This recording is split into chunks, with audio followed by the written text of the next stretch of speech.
자, 한동훈판 6.29선언 할까? 그럼 6.29선이라는 게 사실은 뭔가 확 바꾼 거잖아요. 그리고 전임자와 아니면 어떤 권력자와 다른 뜻의 선택을 한 거 아니냐. 뭐 이런 표현인데 일단 이 특검법과 관련해서 최근에 한동훈 장관이 국회에서 어떤 반응을 좀 보였잖아요. 기자들 질문에. 이와 관련해서요. 야당에서 지금 굉장히 날을 세워 비판하고 있거든요. 그 목소리부터 좀 들어보시죠. 말이 안 되는 소리죠. 아니, 김건희 특검법은 자동 상정되어서 의결하게 되어 있습니다. 이것은 법에 의해서 그동안 법사위에서도 전혀 논의하지 않았기 때문에 자동 상정되는 시간이 걸렸던 거예요. 독소조항은 독소조항이 아니다. 아전인수도 저렇게 하면 타락한 정의의 모습을 정확하게 보여주는 거고요. 그러니까 내로남불도 이런 내로남불이 없죠. 이미 이제 도이치모터스 사건 관련해서 이 얼마나 많은 의혹이 얼마나 지지부진 질질질 끌려서 여기까지 왔습니까. 더 시간을 끌자라고 하는 제안에 대해서 저는 오히려 그게 정치적인 계산이 있는 건데. 자, 다음 주 26일입니다. 그때 비대위원장에 취임한 이후에 다뤄야 될 주제가 많이 닥쳐 있지만 그중에 이 특검법, 이거 비대위원장으로서 어떤 판단을 대한 상황에 놓이게 될 거거든요. 자, 그럼 어떤 선택을 할 것인가. 근데 여러 가지 지금 예측과 이런 카드가 있지 않은가 막 말들이 정치권에 굉장히 많거든요. 이와 관련돼서 이런 거 좀 해보면 어떨까요? 라고 얘기를 좀 하신 분이 있어요. 그리고 과거에 한동훈 장관이 김건희 여사 관련해서 질문받고 한 말도 좀 있거든요. 들어보시죠. 이건 나라를 위한 결정이고 대통령은 얼마든지 가족의 일에 대해서도 참마속할 사람이다. 그러려면 뭐 특별감찰관이라든가 아니면 사과라든가 윤석열 이름, 김건희 이름, 뭐 이재명 이름을 다 가려놓고도 우리는 똑같이 한다라는 것을 국민들한테 납득시켜야 되는 거죠. 총장과 카톡을 했던 것은 당시 이제 제가 대체 불가능한 업무를 수행 중이었고요. 조국 사건이나 국정농단 사건이라든가 이재용 사건 등을 계속 수행 중이었기 때문에 매일 보고가 필요했고 그 보고가 되지 않았을 경우에 당시 이제 총장 사무를 통해서 연락한 적이 있었을 뿐입니다. 그리고 300건 이렇게 얘기 많이 돌아갔는데 그걸 한 줄 한 줄 센 것이라서요. 몇 달 동안에 그거 몇 번 안 됩니다. 과거에 이제 인사청문회 때 저런 질문을 받았어요. 무슨 관계입니까? 아까 사모 이렇게 표현을 했잖아요. 유기찬 변호사. 지금 여권에서는요, 이른바 이 김건희 특검법 관련해서 총선 후에 특검하자. 뭐 약간 이런 주장, 의견도 나왔다가 지금 약간 좀 정체 상태에 있고요. 일각에서는 윤석열 대통령이 거부권을 행사한 이후에 특별감찰관 지금 비어 있거든요. 이걸 임명하는 걸 요구할 수도 있다. 아니면 제2부속실을 설치를 요구해서 뭐 관리를 좀 잘 들어가야 된다. 이런 것도 카드란 말이 나오는데 한 장관이 과연 어떤 선택을 할까요? 일단 뭐 다 종합해 보면 특검법을 거부할 수 있는 상황은 불가피한 것 같아요. 일단 윤석열 대통령으로서는 거부할 수 있는 상황이 특검법의 된다. 내용 자체가 이건 사실은 이제 받아들이기 어렵다. 뭐 악법으로 표현하든 어쨌든요. 그렇기 때문에 특검법을 거부하는데 그 이전에 당에서는 이렇게 특검법을 고치자라고 제안을 할 가능성이 크죠. 특검법을 좀 수정하자. 그렇죠. 아까 말씀드린 대로 이 특검 추천 과정이 조금 더 객관성을 기하자. 변협에서 뭐 4명을 추천받아서 2명을 하든 아니면 여야가 합의해서 하든 이런 식으로 특검 추천 과정을 바꿀 것 같고 그다음에 이제 이 수사 과정에 대해서 브리핑을 못하도록 선거 국면이기 때문에 그렇습니다. 이런 몇 가지 면에서 특검법 내용을 고치자는 제안을 하고 그것을 아마 야당이 받아들이지 않으면 거부권 행사할 수밖에 없는 거죠. 그 이후에는 어떻게 가냐가 문제인데 그 이후에 사실 이제 이 정치적 측면에서 보면 총선 전국을 고려하지 않을 수 없어요. 그러니까 당 입장에서 보면 뭔가의 국민께 주는 메시지형 조치가 있어야 되는 것이거든요. 사실 여론의 반응을 볼 거 아닙니까? 거부권 행사 이후에. 그렇죠. 그러니까 그런 측면에서 보면 이제 특별감찰관제가 얘기가 나오고 있고요. 임명하자. 근데 그 특별감찰관제도 야당에서 응하지 않으면 못해요. 그러니까 여야에서 합의해서 올려야 되는 거니까. 그다음에 이제 부속실 설치 이런 건 좀 제가 볼 때 부수적인 것 같고 하나 고려할 수 있는 것은 이제 상설특검이에요. 상설특검. 현재 특검법이 있습니다. 그래서 거기서 법무장관이 상설특검 필요성이 있다고 인정을 하게 되면 이미 상설특검 추천위원회도 거의 구성이 돼 가는 상황이에요. 그렇다면 여야가 4명을 추천하고 나머지 법무차관 그다음에 법원에서 1명, 변협회장 이렇게 하게 되면 이게 공정하지 않느냐 특검 추천 절차가 그런 상설특검도 고려해볼 만한 상황이라 아마 마지막에는 그런 정도의 안도 나오지 않을까. 이거 국민적 메시지 측면에서 보면 그런 생각이 들고 아까 하신 말씀 중에 이제 아까 내로남불 얘기가 나오는데 이순신 장군 훌륭하시죠. 그런데 예전에 이재명 대표 얼굴을 이순신 장관에 합성한 적이 있어요. 그런 약간 포스터 같은 모습이 올린 좀 적이 있어요, 제 기억에. 돌았죠. 이거는 이순신 장관의 모욕적이 아닌지. 갑자기 또 이순신 장군 얘기로 또 돌아가셨네요. 아니 이순신 장군이라는 우리의 성인이기 때문에 이걸 좋게 비유하는 거잖아요. 그런데 얼굴을 합성해서 올린 민주당 입장에서 이게 국내심이 이순신 장군에 대해서 비유했다고 해서 글쎄요, 저는. 알겠습니다. 그 계속 남아 계셨나 보네. 그게 머릿속에 이재명 지금. 당대표가 아니면은 국민의힘은 정치 못합니까? 아. 제가 얘기했던 건 정당의 문제를 제기한 게 아니라 예. 사례에 대한 비유가 잘못됐다고 말씀을 드리는 거예요. 예. 왜 이순신 장군을 비유하냐 이거 다른 비유가 되게 많이 있는데 전 그게 예를 들면 일종의 국민의힘 내부의 맹정이라는 거예요. 한동훈 법무부 장관이 아직 비대위원장이 되지도 않았는데 왜? 비대위원장이 안 된 사람에 대해서 이순신이라는 비유를 하면서 또 원로들이 이렇게 말씀하시는 게 타당하지 않다. 다른 비유를 하신 게 맞다라는 말씀을 이재명 드렸던 거예요. 대표와 이순신 장군을 합성한 얼굴을 한 거는 그냥 지지자들이 만든 거다. 이 정도로 보시는 그러니까 겁니까? 예를 들면 당에서 그걸 공식적 입장으로 낸 게 아니잖아요. 아니, 근데 그거는 잠깐만요. 말씀하세요. 예를 들면 민주당에 있는 당원들이 낸 내용들이 나오게 되면 그것이 민주당 지도부 입장인 것처럼 말씀을 하시면서 공격을 하세요. 그렇지 않습니다. 그럼 저희도 마찬가지로 국민의힘에 있는 당원들이 내는 내용 하나하나 가져와가지고 그것이 국민의힘 지도부 입장입니까? 라고 공격을 하면 그건 진짜 문제가 있는 거죠. 그러니까 당의 공식적인 입장을 가지고 저희는 논평을 해야 된다는 말씀을 드립니다. 아니 그 포스터가 합성한 포스터가 어떤 분이 만들었는지 모르겠는데 그 당시 최고위원은 정청래 의원이 올린 거예요. 이재명 대표와 사법적 리스크 상황에서 우리는 공동체다. 아니 그럼 그 맹종하는 거 아니에요? 정청래 의원은 이재명 대표에게? 지도부의 일원이 그걸 좀 공개적으로 올리고 아니 거기다 이순신 장군의 이걸 써먹는 게 모욕적인가요? 아니면 이렇게 일반적인 비유를 하는 게 모욕적인가요? 나는 이해를 알겠습니다.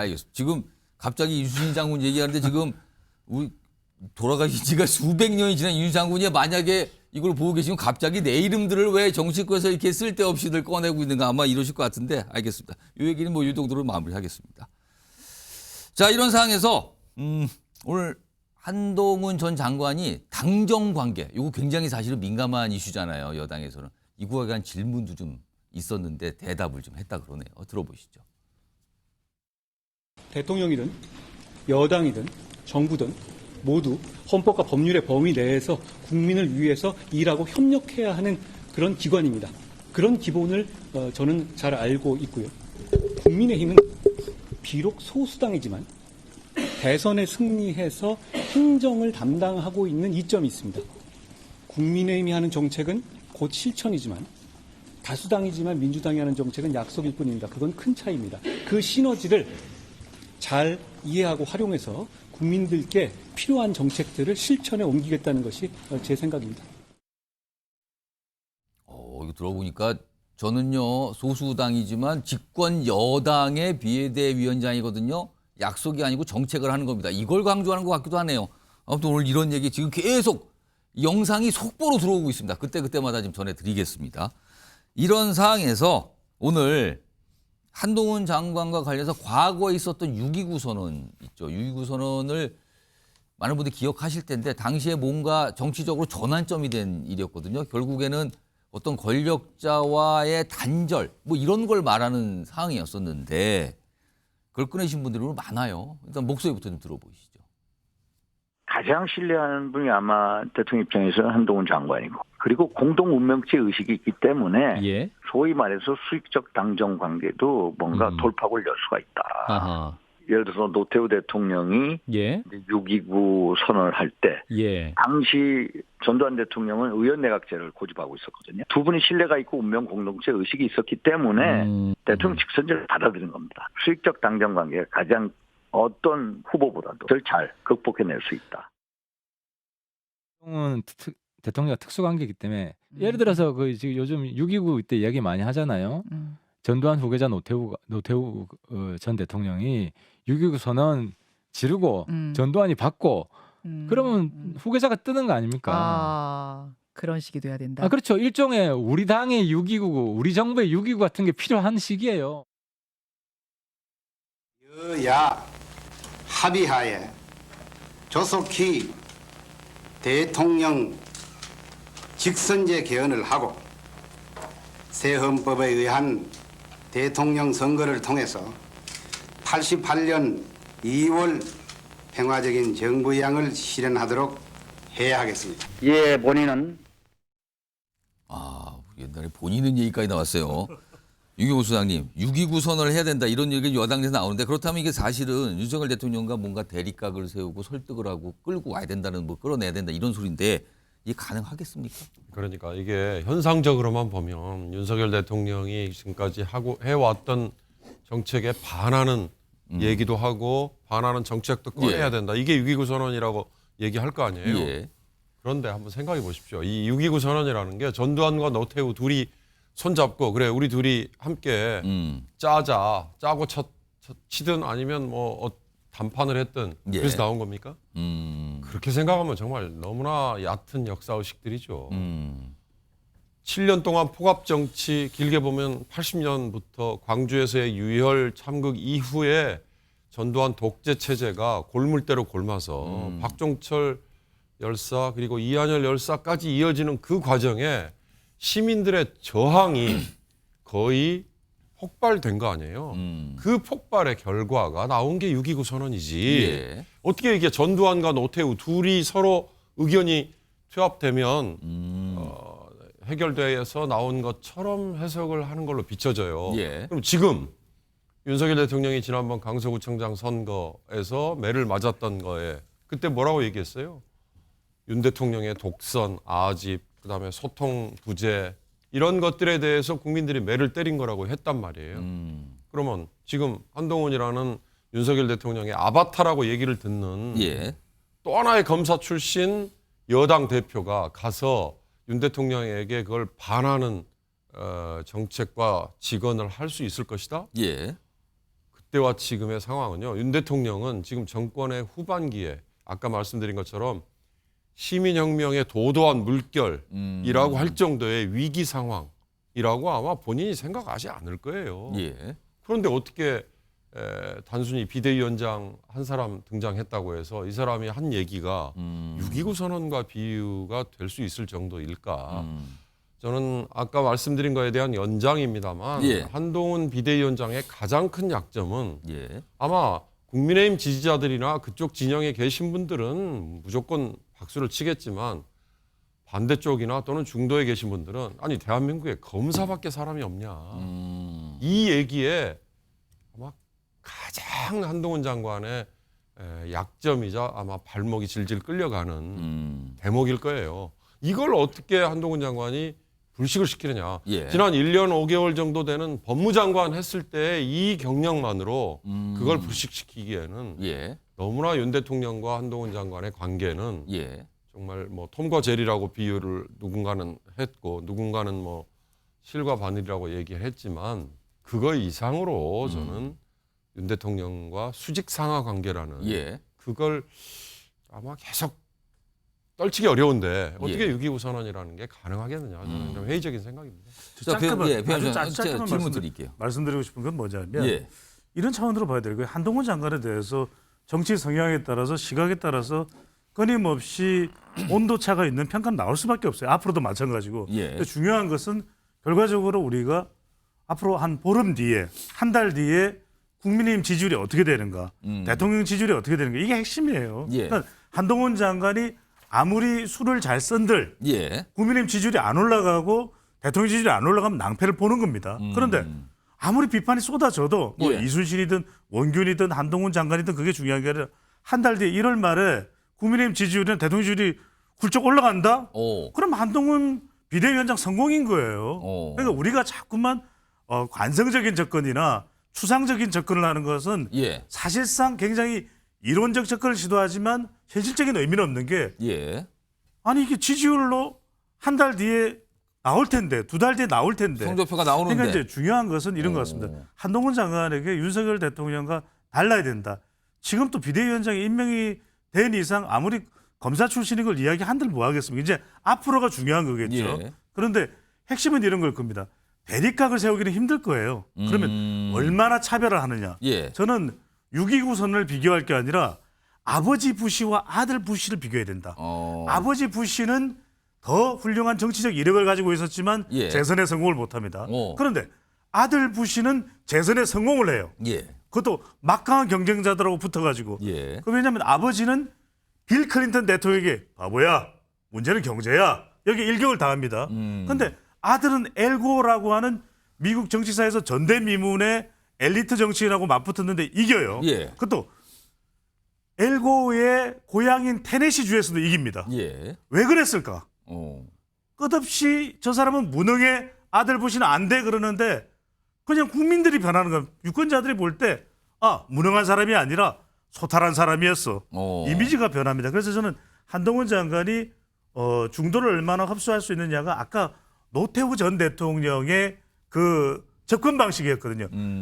전두환과 대립각을 세운 것이 아니라 예. 자다 바탕 사람입니다. 이렇게 해서 이미지를 변화시켰거든요. 보통 사람. 그렇죠. 결국 선거라는 것은 우리가 아무리 얕잡아 봐도 이미지인데 예. 한동훈 장관이 말 그대로 다른 이미지를 만들어낼 수 있느냐. 소통, 혁신, 교체, 물갈이를 화끈하게 파격적으로 한다. 예. 그걸 하느냐 못하느냐에 달려있는 거죠. 자, 지금 사실은 특검법 얘기, 과연 이 당정 관계, 그러니까 대통령실과의 관계를 어떻게 설정할까? 이게 그와 관련해서 뭐 6.29 선언이다 이런 게 좀 비유처럼 등장한 거거든요. 근데 또 다른 과제가 있습니다. 비대위원장이 되면요, 선거와 관련해서 공천관리위원장을 임명해야 하거든요. 그 권한이 있거든요. 자, 과연 누구를 임명할 것인가? 근데요, 이미 앞서서 저 좀 시켜주세요라고 손을 드신 분이 이미 계시죠? 목소리 들어보겠습니다. 혁신위에 전권을 주신다고 공언하셨던 말씀이 허연이 아니면 저를 공관위원장으로 추천해 주시기 바랍니다. 그런데 이 답변은 월요일까지 기다리겠습니다. 자, 근데 사실상 뭐 거절됐죠. 저 당시는 김기현 대표 체제였는데 거절됐어요. 최수영 평론가.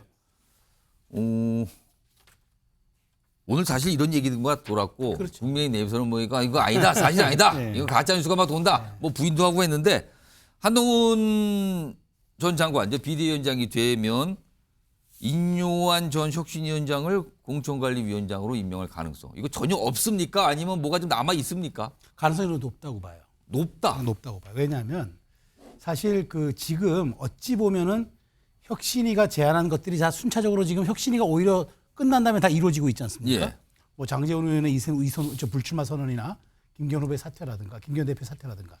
근데 저는 이제 사실은 그 한동훈 장관 앞에 놓여진 과제 중에 가장 큰 게 예. 저는 정치 개혁을 아마 꺼내 들 겁니다. 정치 개혁을 그러니까 국회를 심판해 달라. 그러니까 이 정치를 후진화하고 정치를 퇴행화시키는 이 여의도 문법의 정치를 여러분들이 심판하고 개혁해 달라고 얘기할 거고, 두 번째가 이기는 공천이 가장 중요합니다. 그럼 이기는 공천을 하기 위해서는 어떤 의미가 있어야 합니까?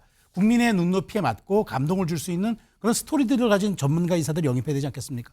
그런데 한동훈 장관이 사실상 정치 신인이지만 파격 인사를 하기에는 아직 그렇게 여의도에 그렇게 익숙치가 않아요. 그런데 인요한 위원장 같은 경우는 대중성도 있는 데다가 실제로 혁신위를 거의 2달간 이끌어봤기 때문에 예. 저는 공천에 대한 방향성을 한동훈 장관과 긴밀히 협의한다 그러면은 예. 파격 공천, 그다음에 쇄신 공천, 그다음에 용기와 헌신, 그러니까 컷오프까지 포함해서 예. 그런 점들을 같이 둘이서 논의할 수가 있을 겁니다. 김기현 대표는 자기 자리를 위협한다고 생각해서 했지만 한동훈 장관의 공천은 감동 있는 공천이 결국 지금 배 소장이 얘기한 지지율과도 연동되는 거거든요. 그렇기 때문에 저는 그러니까 정말 이 한동훈 전 장관이 비대위원장으로서 직무를 수행한다 그러면은 가장 중요한 건 정치 개혁에 대한 메시지겠지만 더 현실적인 것은 이기는 공천을 위한 컷오프와 신진 수혈들. 그리고 대통령실에서 꽂은 인사들이 그냥 수직낙하하지 않는다는 걸 보여주는 과단성들. 예. 이런 게 어우러지기 위해서는 저는 인요한 위원장을 검토할 수도 있는데 혹시 이 속마음을 약간 먼저 드러낸 것이 아니었나 싶어서 아마 오늘 이런 소식들이 도니까 국민의힘이 예. 공식 부인했던 일들이 벌어지지 않았나 하는 저는 그 추측이 됩니다. 자, 김종욱 전 행정관. 지금 사실 잠깐 말씀하셨지만 만약에 인요한 공천관리위원장 이렇게 된다면 인요한 전 혁신위원장 뜻대로 사실은 중진들의 희생 지금 나타났잖아요. 그리고 인요한 전 위원장은 한동훈 비대위원장 얘기를 꺼내놨어요 이미. 근데 지금 실현됐잖아요. 그리고 본인도 공관위원장이 된다면 본인 뜻대로 다 되는 거 아닙니까? 단 하나 빼고 이준석 전 대표가 탈당하지 말았으면 좋겠다. 이걸 끊임없이 얘기했잖아요. 이거 어떻게 돼야 되는 어떤 상황을 보고 계십니까? 지금 상황. 제가 볼 땐 이건 인요한 혁신위원장의 뜻이 아니라 대통령의 전 뜻이라고 생각을 합니다. 기본적으로. 대통령의 뜻이 어떤 거냐 말씀하신 것처럼 진짜 좋은 공천을 하는 게 중요하죠. 국민들 눈높이에는 국민들이 요구하는 인사들을 해야 되는데 저는 이렇게 예를 들면 국민의힘이 과도하게 김기현 체제를 밀어내고 소위 한동훈 법무부 장관, 전 법무부 장관, 그러니까 정치를 해보지 않은 인물을 비대위원장에 앉힌 이유가 어떤 이유일까? 전 누가 뭐라고 하더라도 대통령의 의중을 띄어내고는 설명할 수가 없다. 그 의중의 목적은 뭡니까? 어떤 걸 하기 위한 겁니까? 아까도 말씀드렸죠. 윤 대통령의 측근 인사들의 공천을 위해서는 남아있는 데가 TK하고 PK밖에 없어요. 수도권에 얼마 없으니까요. 그렇다면 거기 있는 지금 현역 국회의원들을 밀어내지 않으면 새로 들어갈 자리도 별로 없습니다. 수도권 같은 경우 마찬가지입니다만 좋은 인물들이 지지율이 떨어지는데 올려가지 않을 겁니다. 그러면 혁신의 시작은 소위 말하는 TK와 PK 지역에 있는 현역 국회의원들을 밀어내는 건데 밀어내고 누가 갈 것인가? 지금 PK, TK 지역마다 다 누가 올 거라는 얘기들이 다 돌아요, 실제로. 근데 대부분 다 윤 대통령의 측근 인사들이라는 얘기들이 돌고 있습니다. 저는 그것을 극복할 수 있을 것인가? 한동훈 소위 지금 전 법무부 장관이 그리고 인요한 혁신위원장이 그런 어떤 지침들을 만들어낼 수 있을까? 저는 이게 하나의 바로미터라고 생각하는데 저는 그렇지 않을 거라고 생각이 드는 거예요. 왜냐하면 비대위원장이 한동훈 전 법무부 장관이기 때문에 대통령의 뜻을 충실하게 이행할 거라는 생각이 들어서 저는 말씀하셨던 것처럼 과거에 예를 들면 뭐 옥설고 나르샤처럼 찐박 간별사를 거부했던 어떤 김무성 전 당대표의 모습을 한동훈 법무부 장관에게 바라는 것은 무리가 아닐까 이런 생각이 듭니다. 자, 지금 모릅니다. 뭐 아무튼 과제들은 많이 쌓여 있어요. 그리고 당장 비대위원장이 되는 순간부터 이거 지금 다 보고받고 판단을 요구받겠죠. 이런 상황인데 이런 가운데 오늘 윤석열 대통령은 다른 정치인들과 자리를 함께 했습니다. 그 모습 보시죠.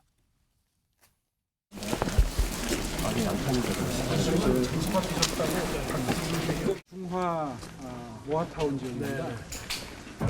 잘 아시다시피 옛날에는 여기가 바로 중랑천이구나. 예, 그렇습니다. 이 그림이 지금 중랑천 건너편에서 본 그림이고요. 그리고 이제 골목 안에 이렇게 바뀐다는 소감도고요.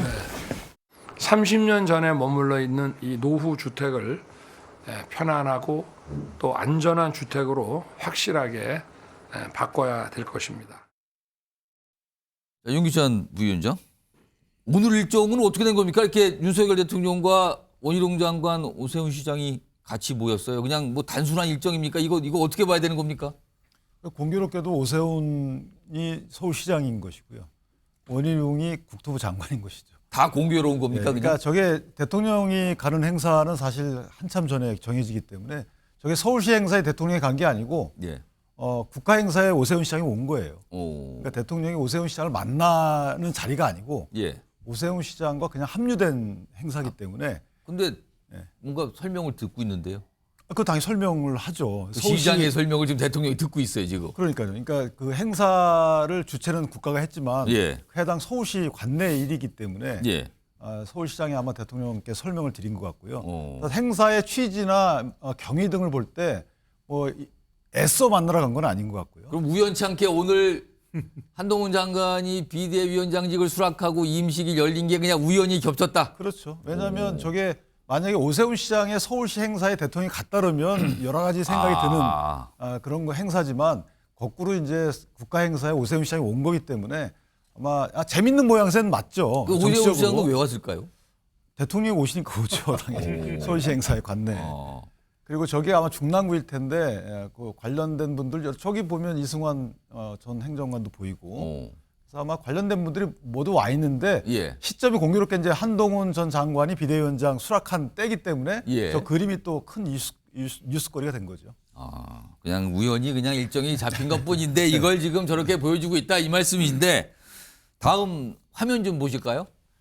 지금 여기 보시면 저희가 지금까지 거론했던 분들 다 나와요. 이게 장래 정치 지도자 선호도 그러니까 대선 관련해서잖아요. 지금 빨간색만 위주로 좀 봐주세요. 이게 이제 여권 얘기인데 이제 한동훈 전 장관이 빨간색으로 표시됩니다. 이제는 뭐 옛날에는 뭐 이게 이 장관 신분이니까 약간 회색되고 그랬는데 빨간색 보시면 단연 앞서고 있죠.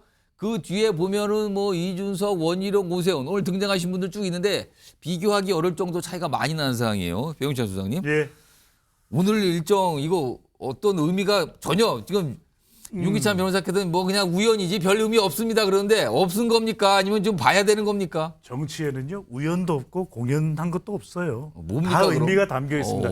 이 그래프를 좀 계속 보여주세요. 예. 자, 그래서 제가 아까 한동훈 장군이라고 이야기한 것은 25.1. 다른 지금 빨간색하고 비교하면 어떻습니까?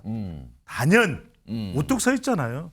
그래서 그냥 다른 방법이 없는 거예요. 뭐 검사 출신이다, 아바타다, 대리인이다. 뭐 그런 지적이 있음에도 불구하고 그래서 지지율 높은 사람이 누가 있는데 없어요. 25.1입니다. 그런데 뒤에 보면 안철수 의원도 있네요. 그래서 저기. 지지율을 예. 계속 놔두세요. 자, 그러면 이런 상황이 되면 법무부 장관의 비대위원장까지 아니 그러면은 지금 다른 후보들이 뭐라고 했어요? 대통령님 한동훈 장관에게 다 주는 거예요? 이렇게 될 수 있잖아요. 예. 그러니까 이제 오늘 자리에 유력 대선 후보 두 사람이 있습니다. 오세훈 시장, 원희룡 장관. 예. 그래서 표면상으로는 업무인데 예. 내면상으로는 위무다. 위로 예미가 다. 아유 나도 당신들하고도 만나잖소. 한동훈한테만 밀어주는 거 아니에요. 예. 이게 외부에 보이는 것도 정치적으로 필요할 수도 있는 겁니다. 예. 아직까지는 임기 분기점을 넘어서진 않았기 때문에 예. 그래서 지금 일정 공평하다, 평평하게 한다. 예. 그래서 서로 싸우지들 말고 좀 함께 협력을 해달라. 이런 의미가 깔려 있다라고 해석이 나올 수도 있는 것이죠. 사실 저 모습을 보고 언론에서 다루지 않긴 좀 어려워요. 사진이라도 공개되기 때문에 아마 많은 언론들이 저 사진을 굉장히 주목을 할 거예요. 그러면서 여러 가지 의미부를 하겠죠. 그러나 뭐 사실 대통령 일정하는 게 미리미리 잡히기 때문에 오늘 일부러 잡은 것 같지는 않지만 굉장히 묘하고 공교롭게 이렇게 겹치고 말았습니다.